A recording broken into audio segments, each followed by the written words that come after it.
배경은 요한복음 9장에서 이 안식일에 예수님이 선천적으로 맹인이 되었던 이 사람을 고쳐주시면서 이 바리새인들과 서기관들에 관련돼서 논쟁이 일어납니다.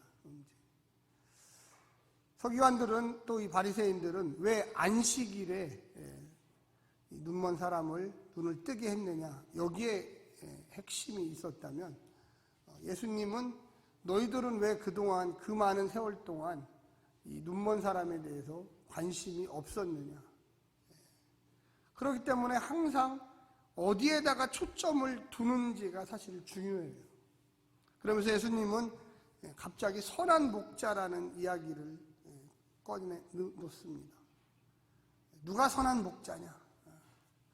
우리가 좀 엉뚱한 얘기 같아도 자세히 이렇게 들여다보면, 오늘날 우리 한국교회에 있는 대부분의 성도들이 어른들입니다.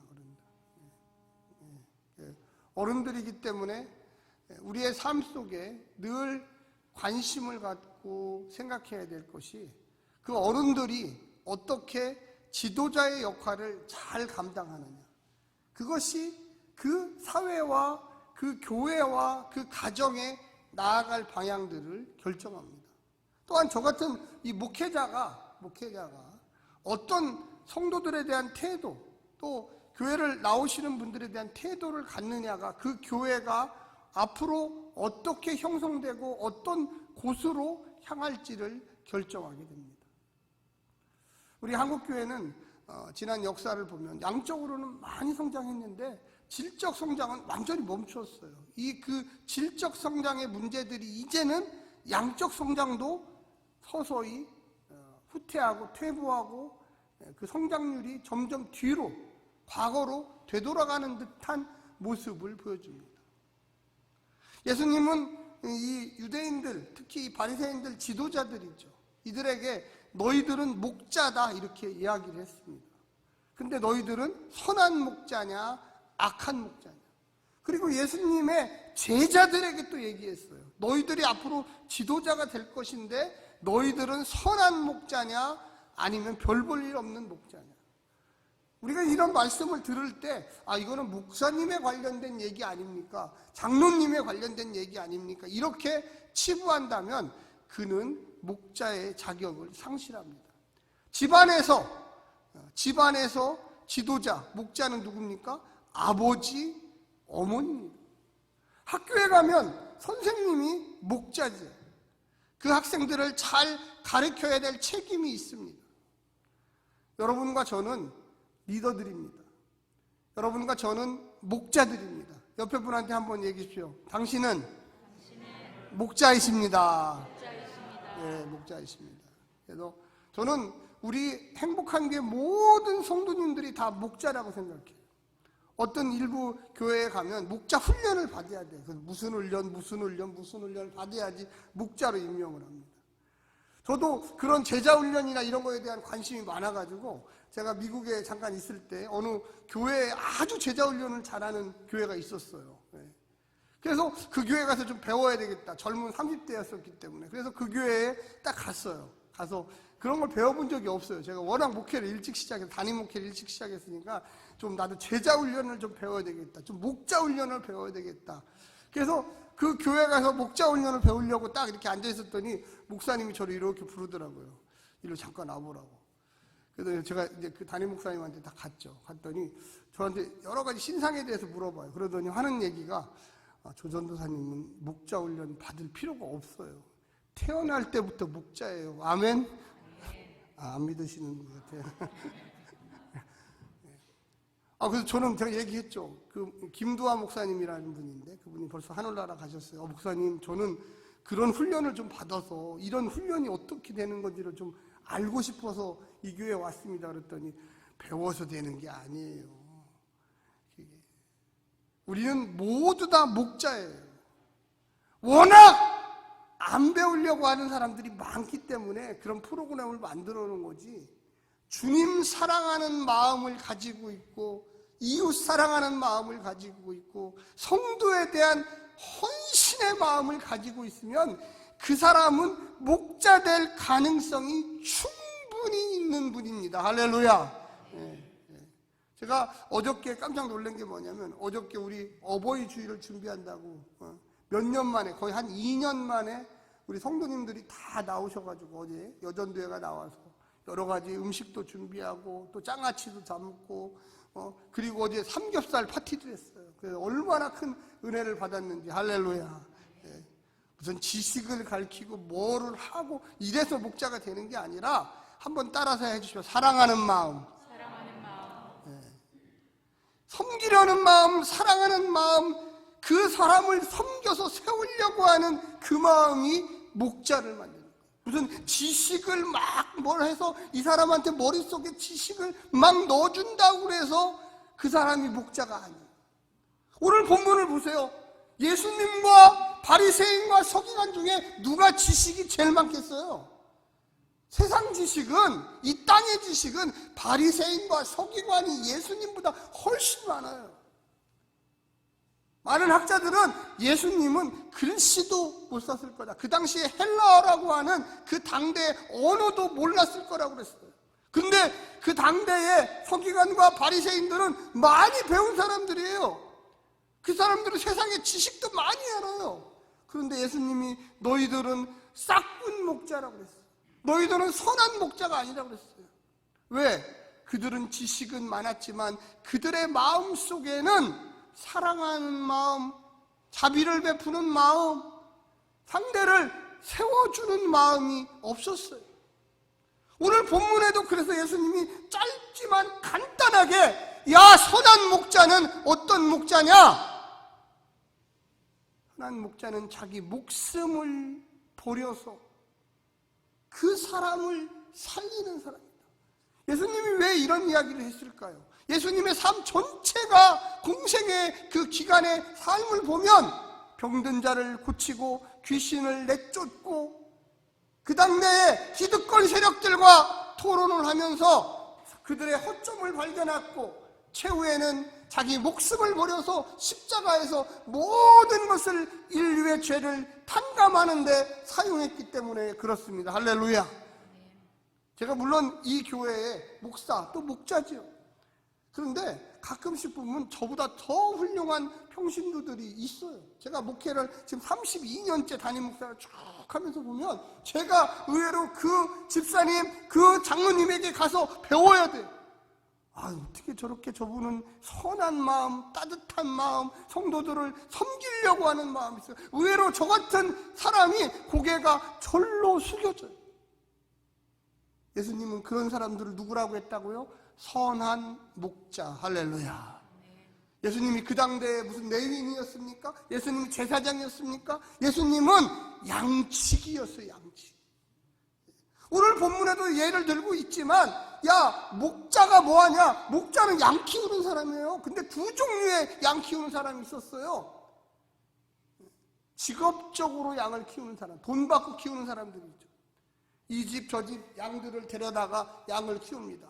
동네방네 산으로 들러 다니면서 꼴을 내줍니다. 근데 문제가 뭐였냐면, 그들이 어려운 일이 생기면 양을 내팽겨치고 나 살려라 하고 다 도망가 버렸어요. 그러니까 그런 양들은 항상 두려움에 처하죠. 저는 요즘에 텔레비전 중에 많이 보는 것 중에 동물농장이라는 걸 많이 봐요. 여러분도 아마 많이 보실 거예요. 거기 동물농장에 보면 꼭 애완견이나 고양이를 키우는 그런 가정들이 나와요. 한 100년 정도 지나면 그 고양이들이 사람 되겠더라. 그 강아지들이 사람 되겠어. 얼마나 말을 잘 듣는지. 그냥 먹이를 주고 이렇게 하면 이렇게 하고 저렇게 하면 저렇게 하고, 얼마나 그들이 따뜻한 사랑을 가지고 그 애완견이나 고양이들을 대하니까 그 고양이나 그 강아지들이 그 주인을 즐겁게 해요. 참 신기하다 그런 생각을 많이 해요. 저도 불쑥 옛날에 그 초복 때 잡아먹으려고 키워봤어도 이렇게 집에서 사랑으로 키워본 적은 별로 없어요. 방에다가 강아지를 데리고 와서 막 쓰다듬으면서 옷을 입히고, 이건 지금도 굉장히 낯설어요. 이게 어릴 때 교육을 잘못 배워서 그래서. 그럼에도 불구하고 제가 늘 보면서 사랑을 쏟으면 그 사랑이 그 강아지 동물조차도 감동을 주고 그 동물이 다시금 감동을 줘. 가끔씩 보면 죽은 주인을 생각해서 그 강아지가 그 주인이 자기를 사랑했던 그곳에 가서 계속 기다리고 있는 그 동물농장의 내용들이 가끔씩 나와요. 야, 저 강아지도 얼마나 그 주인을 사랑했으면, 또 주인이 얼마나 저 강아지를 소중하게 여겼으면, 그 강아지가 주인이 하나님 나라 가셨는데도 저렇게 그곳에서 그 주인을 기다리고 있을까? 그거는 뜨거운 사랑만이 하나님의 선한 사랑을 전할 수가 있다는 것을 보여줍니다. 아멘. 네. 여러분, 오늘 본문에 한번 거기 16절에 한번 볼게요. 16절. 네. 한번 보여주십시오. 16절. 네, 한번 크게 같이 읽게요. 시작. 또 우리의 들지 아니한 다른 양들이 내게 있어 내가 인도할 터이니 그들로 내 음성을 듣고 한 무리가 되어 한 목자에게 있느니라. 이게 도대체 무슨 말일까? 이거는요, 다른 그 양, 다른 양, 우리의 들지 않은 다른 양, 이게 전문적인 얘기로 하면 이방인들을 얘기하는 거예요. 예수님은 유대인들하고만 있었지만 벌써 그것을 뛰어넘어서 한 번도 예수님이 이방인을 만났다는 얘기가 구체적으로 나오잖아요. 어렴풋하게는 나오지만 구체적으로는 나오지 않아요. 그런데도 불구하고 예수님이 이방인들까지도 생각한 넓은 그 믿음을 보여주시는 거예요. 사랑과 자비가 있는 사람은요, 누구를 따지지 않아요. 아이고 내 새끼, 아이고 우리 교인, 아니요. 설사 그 사람이 타 종교의 사람이라도 예수의 사랑으로 그를 대합니다. 할렐루야. 왜? 주님은 나만을 위해서 죽으신 건 아니에요. 물론 내 중심적으로 보면 나를 위해서 십자가에 죽으시기 분명해요. 그렇다고 해서 아직 돌아오지 않은 자들, 아직 주님을 모르는 자들, 배척하는 자들, 심지어 핍박하는 자들까지도 주님은 품으시기를 원했던 거예요. 사랑하는 성도 여러분, 우리가요, 눈 크게 뜨고 선한 목자가 누구인지를 알아야 됩니다. 아멘. 선한 목자의 반대말은 싹둑 목자예요. 싹둑 목자의 반대말은 선한 목자고요. 정말로 저 사람이 믿을 만한 사람인가? 저 사람이 내가 사랑을 베풀어야만 하는 사람인가?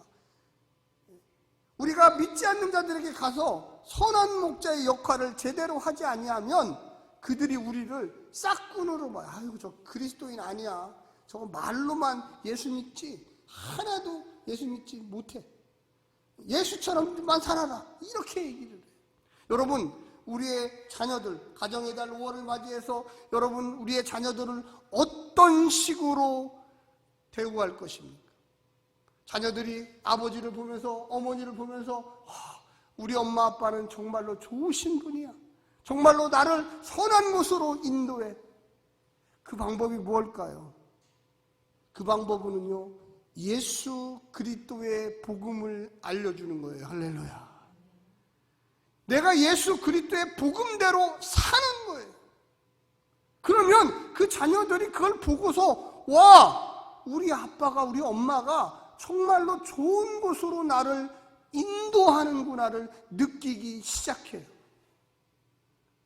여러분과 저는 제가 처음에도 얘기했지만 선한 목자여야만 합니다. 할렐루야. 예. 옆에 분한테 한번 더 해요. 당신은 선한 목자이십니다. 선한 목자이십니다. 예. 예. 여러분 진짜예요. 내가 선한 목자가 안 되면 누구한테 선한 목자 되라고 얘기할 수도 없어요. 내 자식한테 어떻게 뭐라고 할 겁니까? 내 자식한테 야 나는 나쁜 사람인데 너는 선한 사람이 되라? 그게 말이 통할 것 같습니까? 우리가 우리의 심정을 변화시키지 않으면 내 자식만 사랑한다고요? 그 말도 안 돼요. 지금 장관 후보자로 나온 텔레비전에 나오는 사람들 보세요. 하나같이 지금 장관들을 다 거절한다는 거예요. 왜? 걸리면 다 나오거든. 내 자식만 사랑해서 내 자식만. 이기적인 사랑이었죠. 공정과 정의와 진리 앞에 부끄럽지 않았으면 그렇게 안 됐어요. 예수님이 나 말고도 앞으로 만날 이방인들까지도 염두에 두고 내가 인도에 하여야 할 터이니 그들도 내 음성을 듣고 한 무리가 되어 한 목자에게 있느니라. 할렐루야. 예수님이 그 십자가의 놀라운 사랑이 앞으로 이방인들에게 전파돼서 그들도 나와 같이 되기를 원한다고 이야기하고 있습니다. 17절에 보니까 내가 내 목숨을 버리는 것은 그것을 다시 얻기 위함이니 이로 말미암아 아버지께서 나를 사랑하시느니라. 할렐루야. 세상에서도 남을 위해서 자기 목숨을 헌신하면 영웅이라고 합니다. 세상에서도 무언가 자기를 희생해서 무언가 새로운 선한 일들을 하면 그 사람에게서 박수를 보내요. 근데 여러분과 저는 선한 목자로 처음부터 부름 받았어요. 우리가 하는 일은 선한 일이 될 수밖에 없어요. 할렐루야. 저는 우리 행복한 교회가 비전이 있다고 생각하는 게 특별히 다른 이유가 아니에요. 제가 여기서 이제 5년째 목회를 지금 하고 있는데 보니까 우리 행복한 교회 성도들의 마음속에 악하신 분이 거의 없어요. 그러면 99% 중에 1%라도 있다는 거죠. 악한 게 있긴 있어요. 근데 그분도 회개하고 선한 쪽으로 돌아서리라고 저는 믿습니다. 예수님이 저를 보고 선하다고 하지 않아요. 그런데 제가 예수님의 십자가의 은혜를 보고 회개하고 나도 주님처럼 선하게 살아서 선한 목자가 되어야 되겠다. 내 자식에게, 내 성도들에게, 내가 만나는 사람들에게 내가 희생과 봉사해서 하나님의 선한 모습을 따라가야만 하겠다. 할렐루야. 사랑하는 성도 여러분, 결심하시기를 간절히 부탁드립니다. 우리의 마음속에 조금이라도 악한 마음이 있다면 버리시기를 간절히 부탁드립니다. 정말 우리가요 선하지 아니하면 세상이 우리를 바라보고 비난과 조롱을 퍼붓어요. 어떻게 보면 좀 바보 같지만 예수님이 얼마나 바보 같으세요. 그런 바보가 어디 있어요. 그런데 그 길이 생명의 길이었고 그 길이 많은 영혼들을 주님께 돌아오게 하는 길이었어요. 거기 보면 18절에 이를 내게서 빼앗는 자가 있는 것이 아니라 내가 스스로 버리노라. 뭘 봐? 생명을 버리노라. 나는 버릴 권세도 있고 다시 얻을 권세도 있으니 이 계명은 내 아버지께서 받았노라 하시니라. 할렐루야. 사랑하는 성도 여러분, 예수님이 계명이라고 했습니다. 계명은요 하고 싶어서 하는 게 아니에요. 왜 예수님이 이런 말씀을 할까요? 나를 따라오너라. 나를 본받아라. 내가 가야 할 그 길이 이런 길이다. 이걸 보여주는 거예요. 만약에 여기 있는 이 본문이 우리하고 아무 상관이 없으면 도대체 예수님 선한 목자로 잘 멋있게 사십시오 이렇게밖에 안 돼요. 여러분과 제가 선한 목자의 길을 걸어가겠다고 결심하셔야 돼요. 할렐루야. 예수님이 이 얘기를 할 때 바리새인과 서기관들은 무슨 생각을 했겠어요? 저놈 봐라, 잘난 척을 엄청나게 하네. 이 말씀을 들은 예수님의 제자들은 무슨 생각을 했겠어요? 와, 맞아. 예수님이 십자가를 지시고 부활하시고 승천하시고 마가의 다락방에 예수님의 성령이 임해서 그들의 마음속에 그때 예수님이 왜 나는 선한 목자라고 이야기했는지를 깨닫기 시작했어요. 내가 존경하는 분, 내가 따라가야 하는 분, 그분이 바로 예수님인데 나도 선한 목자로서 이 땅에서 살아야겠다. 할렐루야. 여러분 옆에 분한테 한 번만 다시 한번 얼굴 보면서 얘기하십시오. 나는 선한 목자가 되겠으니 성도님도 선한 목자가 되십시오. 성도님도 선한 목자가 되십시오. 네, 여러분 결심하셔야 돼요. 이 목자라는 거는 리더거든요. 오늘날을 얘기하면 리더예요. 리더십의 핵심은 나를 버리는 거예요. 내가 희생하는 거예요. 물론 목숨까지도 희생하기는 어려울지라도 내 살점을 한 덩어리 떼어서 내가 너한테 줄게. 이러면 그 사람이 감동해요. 이 사람은 복음이 증거돼요. 이 사람은 놀라운 존경과 정말로 이 사람이 은혜 있는 사람. 우리 행복한 교회 성도들은 다 그렇게 될 줄로 저는 믿습니다. 입으로 사랑이 전해지지 않아요. 제가 목회를 32년 동안 하면서 이렇게 보니까 저도 이런 걸 잘 몰랐어요, 사실. 예수님이 선한 목자인지 알았지 내가 선한 목자가 돼야 된다는 걸 별로 생각하지 않았어요. 우리의 삶 속에 늘 고민하며 정말로 깊이 고민해야 될 것은 내 가족의 이기주의를 벗어던져야 돼. 우리 교회라고 하는 이 행복한 교회를 넘어서야 돼. 내 가족은 물론 사랑해야죠. 그런데 거기서 끝나버리면 선한 목자가 안 돼요. 참된 지도자가 안 돼요. 내 옆집에 있는 굶고 있는 아이도 쳐다봐야 돼요. 내 옆집에 있는 불쌍한 노인도 쳐다볼 줄 알아야 돼요. 내가 가는 직장에 정말로 힘들고 어려우면서 홀로 아이를 키우고 있는 그 자녀들도 돌봐야 돼요. 할렐루야. 교회도 마찬가지예요. 우리 행복한 교회, 우리 교회, 물론 우리 교회를 신경 쓰지 말라는 게 아니에요. 그런데 여기를 뛰어넘어야 돼요. 우리 한국교회, 우리 서울에 있는 교회, 우리 지구촌에 있는 교회들을 우리 행복한 교회가 큰 팔을 벌려서 예수님처럼 사랑할 줄 알아야 됩니다. 할렐루야. 교회는 그런 곳이에요. 오늘날 한국교회가 너무 지나치게 이기주의화된 교회, 이기적인 집단으로 탈바꿈했어요. 그래서 우리 교회밖에 몰라요. 저는 그게 너무나 안타까워요. 우리 행복한 교회 성도들은 그렇지 않지만 대부분에 있는 많은 교회의 가정들이 우리 가족만 가족이야. 절대 그렇지 않아요. 옆에 있는 권사님 가족도 우리 가족이고, 뒤에 있는 우리 평신도 성도 처음 교회 나오신 분의 가족도 역시 우리 가족이에요. 할렐루야.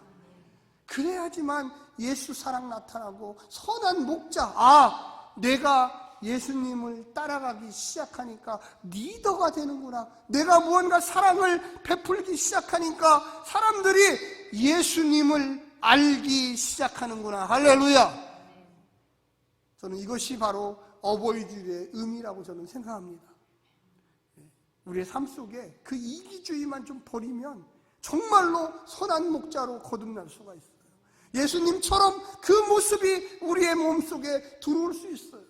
여러분, 성령 충만한 삶이라는 게 기도 몇 시간 해서 성령 충만한 삶이 아니에요. 기도를 1시간 해도 내가 예수님처럼 선한 믿음의 행위를 할 것이다 라고 고백하는 그 속에 성령 충만의 역사가 나타납니다. 저는요, 주일마다 우리 성도님들이 저 문을 통해서 교회 올 때 제가 얼굴을 잘 봐요. 그분이 화장을 잘했나 이걸 보는 게 아니고 그 얼굴에 정말로 미소가 성령 충만한 선을 행한 미소인가를 봅니다. 제가 주일마다 여기에 올라와서 설교할 때 이 앞에서 기도를 합니다. 주님, 제 얼굴에 예수님의 얼굴을 조금이라도 보여주시옵소서. 근데 그냥 기도한다고 얼굴에 선한 복이 나오나요? 아니죠. 지난 한 주간 어떻게 살았느냐가 제 얼굴에 써여져 있는 거예요. 우리가 여기서 1시간 주일날 예배드리는 이게 중요한 게 아니라 그 나머지 세상에서 세상 사람들과 같이 살면서 예수 마음으로 그들을 대했는지가 이 1시간 동안 여기 와서 나타나는 거예요. 할렐루야. 옆에 분 한번 얼굴 좀 보세요. 예수님 얼굴 조금이라도 있는 거. 그저 웃지요? 저는 보여요. 이렇게 보면. 제가 영안이 열려서 보이는 게 아니라 우리 행복한 교회 성도들이 선한 목자로서 예수님을 대신하여 어두운 곳에 빛이 되고 썩어져가는 곳에 소금의 역할을 하고 가난하고 병들고 낙심한 사람들에게 위로와 용기와 그들을 다시금 일어 세우려고 하는 그 모습이 우리 행복한 교회 성도들의 그 심령과 삶 속에 있다는 것을 저는 확신합니다.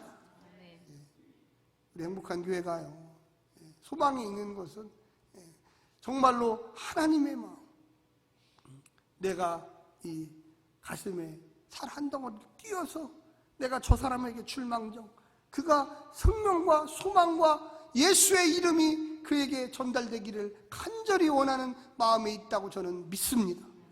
사랑하는 성도 여러분, 선한 목자가 되십시오. 한 번만 되지 마시고 줄기차게 되셔서 가는 곳곳마다 그 예수님이 보여주셨던 사랑의 행위를 실천하시기를 간절히 부탁드립니다. 기도하겠습니다.